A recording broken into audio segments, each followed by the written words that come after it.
Buhay? Anong layunin nito? Papaano ko kaya makakabit ang tunay na kaligayahan? Nasubukan ko ng lahat. Kaibigan, relasyon, mga party life. Akala ko pupunuin nito ang kalungkutan at puwang na nararamdaman ko. Ngunit tila habang tumatagal ay mas lalo akong pinapalungkot na mga bagay na ito. Oo, may reliyon ako. Akala ko ito ang pupuno sa puwang at sagot sa mga kalungkutan ko. Siguro kung magdadasal ako ay malalaman ko kung ano ang layunin ko sa buhay. Maaring mas magiging malapit ako sa Diyos. Ngunit, naririnig na ba ako? Totoo ba talaga siya?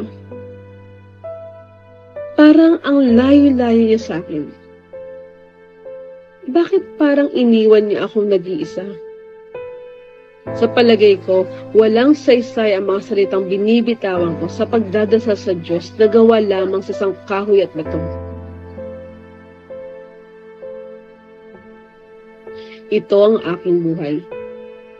Akala ko magiging masaya na ako nung natupad ko ang pangarap ko na makarating ng abroad. Ngunit kulang pa. Siguro dapat ako maghanap ng bagong trabaho, bagong kaibigan, bagong boyfriend, o pumunta sa iba't ibang bar, mamasyal sa mall, o siguro sumali sa mga charity club upang magkaroon naman ng saysayang buhay ko. Ano pa ba ang mga bagay na dapat kong gawin upang matamo ang tunay na kaligayahan? Sa palagay ko, wala na. Lahat ng danay tila patungo sa isang destinasyon. Ito ay ang kawalan. Hindi ko na matagpuan ang aking sarili.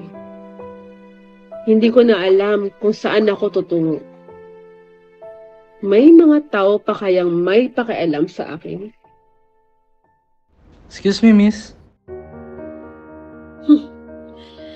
Isang papel?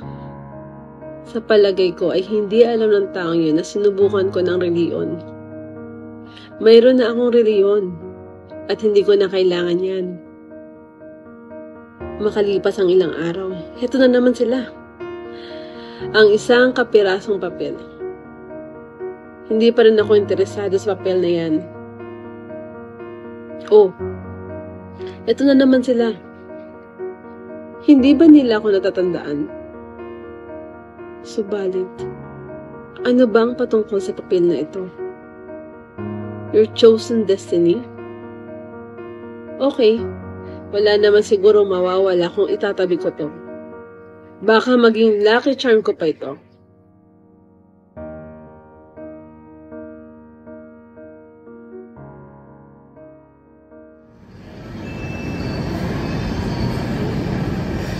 Uy, Amy! Kumusta? Long time no see! Wala ka na ba dun sa sa remittance center? Wala na. Bumita ka ba ng work? Oo, nag-resign na ako kasi baka naman ang sweldo doon. Sayang naman, galing kasi kami doon, nagpadala. Kailan ba off mo? Every Friday and Saturday na sa bago kong work. Uy, tamang-tama. Invite ka namin sa church. Tsaka Friday, may church service kami. Tsaka upcoming anniversary, ngayong October 4. Love, bigay mo yung...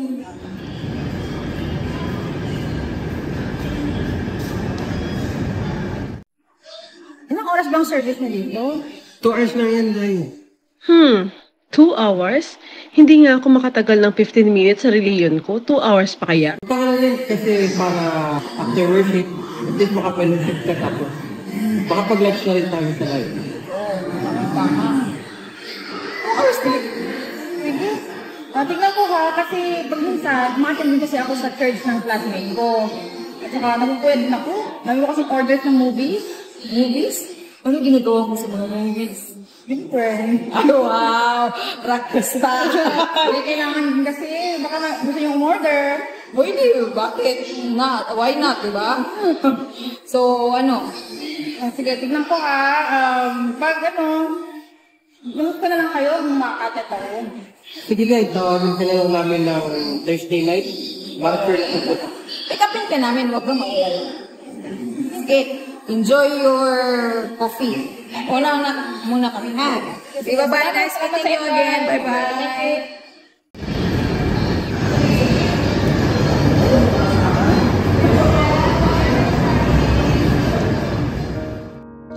Bakit kaya nitong mga nakalipas na araw lamang ay may mga nakakasalubong akong tao na tila dinadala ako sa reliyon nila? Hindi naman ako ganun kasama. Inaabala lang nila ako. Gusto lang nila akong umanib sa kanila. Heto na naman sila. Walang kapagod-pagod sa pag-invite at pag-follow up sa akin.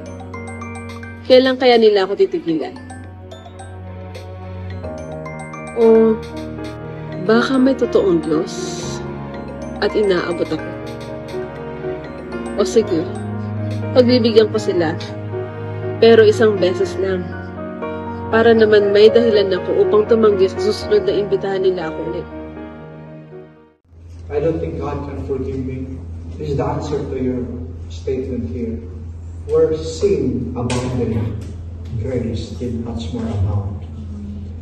Mas umaapaw po ang kapatawaran ng Diyos pag ikayo handang minatawad. You confess your sins to God. Allow God to cleanse you with the precious blood of the Lord Jesus Christ. This morning, the question, brethren, is, where are you today? Where are you now? Pastor, I'm in the auditorium. Spiritually speaking, where are you now? Not physically. Are you far from God, from plundering, living in sin? Do you still have that peace and joy within? If God is speaking to you this morning, why don't you come back to the Father and walk with Him? Let's pray. Father, this morning, we thank you for this message.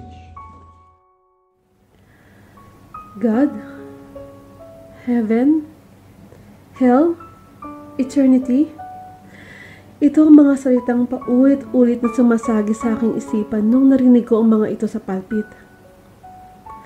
At sa isang kapirasong papel na matiyagang binibigay sa akin ng mga taong iyon. Anong mensahe ang gustong iparating sa akin ng Diyos? Teka, nasaan na ba yun?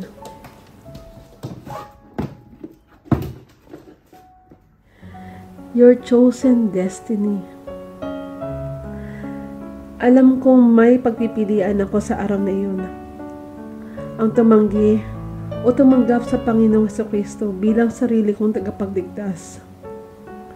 Sapat na mga kaguluhan na nangyayari sa aking buhay upang malaman ko na ako ay isang hamak na makasalanan. Ganun pa man, sa mga sandaling yaon, nalaman ko na mahal ako ng Diyos. Si Jesus na nag-alay ng kanyang buhay at namatay sa cross ng Kalbaryo upang iligtas ako sa aking mga kasalanan. Nararamdaman ko na tunay niya akong minamahal.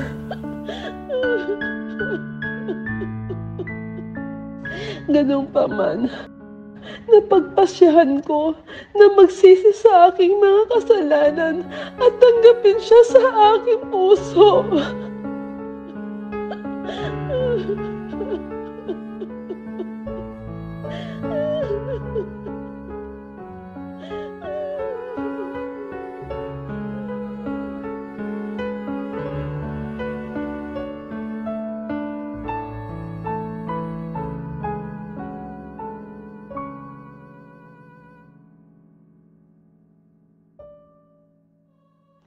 Ngayon ay natagpuan ko na ang kay-tagal ko nang hinahanap. Ang tunay na pupuno sa puwang na nararamdaman ko. Si Jesucristo, sa Kanya ko lamang natagpuan ang tunay na kagalakan at layunin ng aking buhay. Ngayon ay nauunawaan ko na ang kahalagahan ng mensahe ng isang kapirasong papel na ito.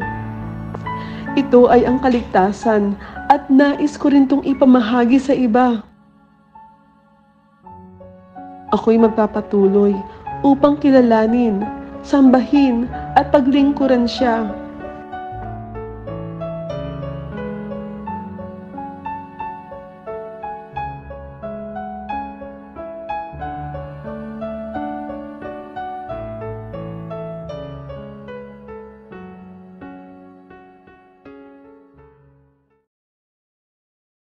Paano nga ba magbahagi ng kaligtasan? Una, kailangan natin ipaalam sa kanila na lahat ng tao ay makasalanan. Sabi sa Romans 3:23, "For all have sinned and come short of the glory of God." Pangalawa, kailangan natin ipaalam na may mabuti ding balita, na itong balitang ito ang kasagutan sa ating mga kasalanan. Sabi sa Romans 6:23, "For the wages of sin is death, but the gift of God is eternal life through Jesus Christ our Lord."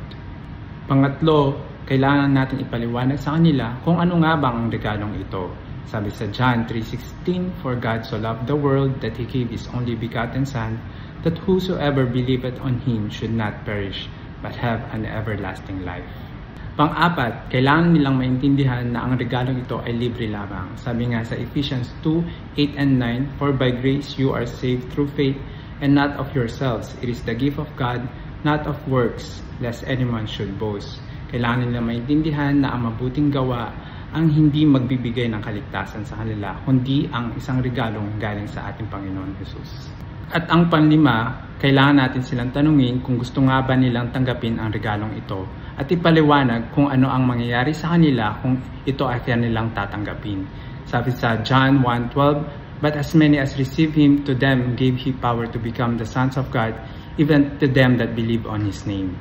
Pang-anim, kapag sila ay nagdesisyon na sila ay tatanggap, kailangan natin silang ilid sa isang panalangin na tatanggapin nila na sila ay makasalanan at hingi ng kapatawaran sa kanilang mga kasalanan at tatanggapin ang ating Panginoon Jesus bilang kanilang Diyos at tagapagligtas at naniniwala sa kanyang pagkamatay, pagkalibing at pagkabuhay muli at hihilingin ang Panginoong Jesus na pumasok sa kanilang mga puso at buhay.